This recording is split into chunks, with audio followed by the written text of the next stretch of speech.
Have you ever caught yourself about to ask for help and then stopped? Not because the problem disappeared, but because a quiet thought appeared first. I don't want to bother anyone. I don't want to be a burden. So instead, you handle it alone. You say you're fine. You solve the problem yourself. You carry the weight quietly. And over time, something strange happens. You become the person everyone describes as strong, independent, easy to deal with.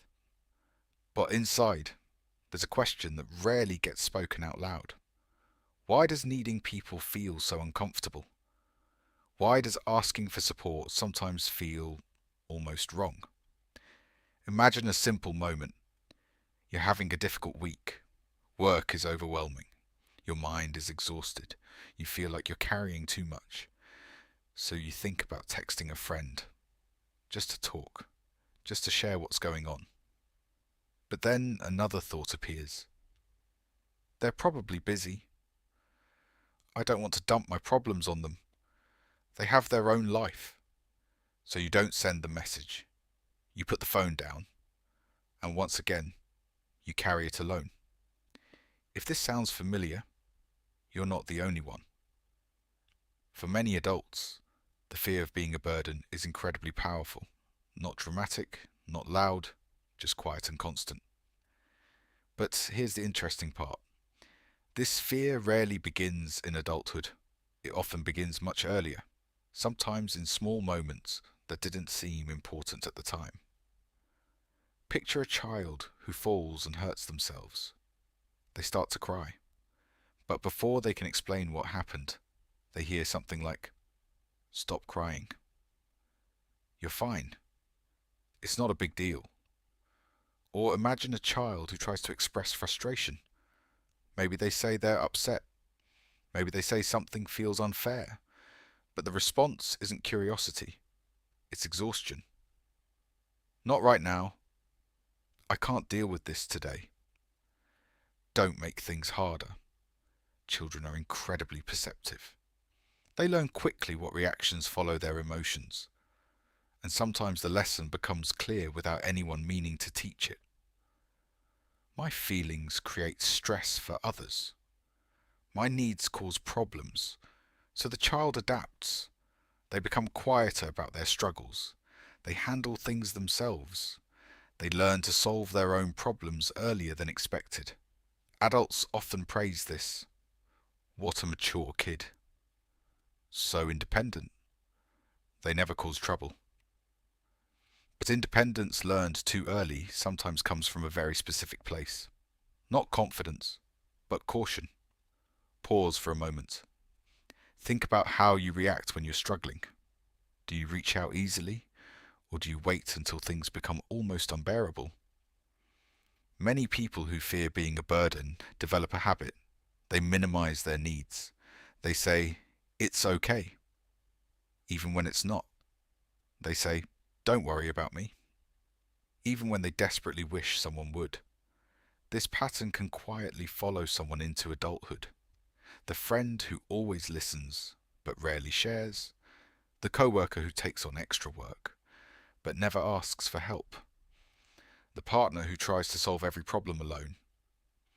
From the outside, this looks like strength, responsibility, reliability, and in many ways it is. But there's often a hidden belief underneath. My problems are too much for people. If I ask for support, I'll make things harder. So I'll just handle it. Here's something else that often happens. People who fear being a burden become extremely aware of other people's emotions. They notice tired voices, small shifts in mood, subtle signs of stress, because they spent years learning when it was safe to speak and when it wasn't. That sensitivity can become a powerful skill. Empathy, emotional intelligence, the ability to support others deeply, but it also creates a quiet imbalance. They give support easily. Receiving it feels uncomfortable. You might recognize this moment. Someone offers help. maybe sincerely, maybe warmly, and your first instinct is to refuse. No, it's okay. I've got it. You don't have to do that, even if part of you's exhausted, even if part of you wants to say yes, because somewhere inside, a familiar rule still exists. Don't make things harder for people. Here's a question worth sitting with. Where did that rule come from? Who taught you that your needs were too much? Sometimes the answer is obvious. Other times it's much quieter. Maybe you grew up in a household where everyone was overwhelmed. Parents were stressed. Money was tight. Emotions were already running high. So the child who caused the least trouble felt safer. Not because they were ignored, but because the environment had very little space for extra needs, so the child helped by shrinking them. This is the part many people misunderstand. The fear of being a burden isn't weakness, it's adaptation, a strategy the mind developed to protect relationships. If my needs are small, people won't feel overwhelmed. If I handle things alone, I won't create problems. If I stay easy to deal with, I'll stay loved. But here's the quiet cost. When someone becomes too good at not needing people, they sometimes forget they're allowed to. Think about the people you care about most.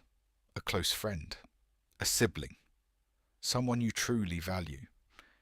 If they were struggling, would you want them to hide it from you? Or would you want them to reach out? Most people answer this immediately. Of course I'd want them to tell me. Of course I'd want to help. But when it comes to ourselves, the rules suddenly change. We assume our struggles are heavier than everyone else's, more inconvenient, more exhausting. But often that assumption is built on a story that began long ago. Here's the twist that many people eventually discover. When you allow someone to support you, you're not creating a burden, you're creating connection. Because relationships don't deepen when one person is always strong. They deepen when both people are allowed to be human.